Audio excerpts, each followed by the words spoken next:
Good morning everyone, this is Kantes Vlog and this is your Kuya Ren and welcome to Barangay Tagabas, Ibaba, Katanawan, Quezon.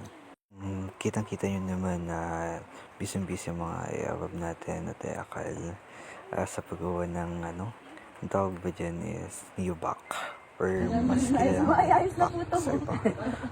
Kitang-kita mo naman kung gaano yung pagsabot nila. Magkakaklase. Kitang-kita nyo naman, sobrang laki ng nilalakad namin.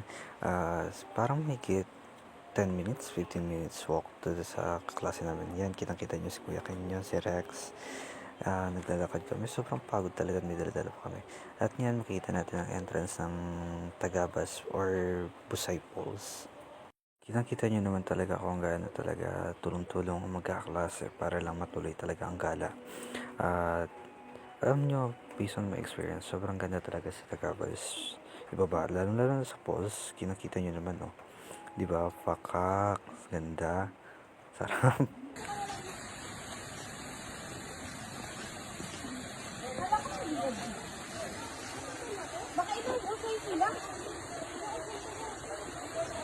At ngayon naman, kinakanta namin yung aming classmate na si Angel. Sinabay na namin sa liguan kasi nga, para isang handaan na lamang.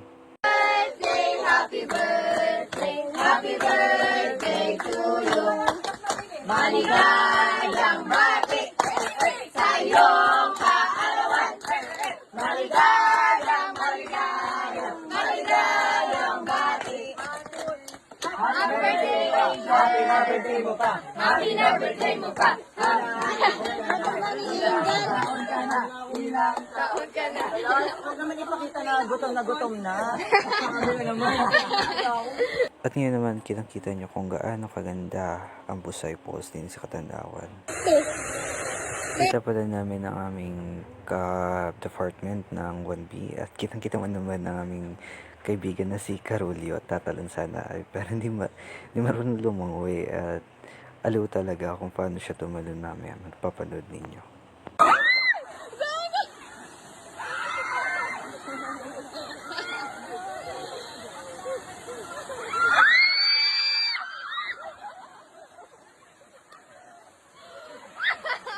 At kitang-kita nyo naman kung gaano kasaya basta magkakasama. Muli po, this is Kantes Vlog. This is your Kuya Ken. Paalam. Thank you.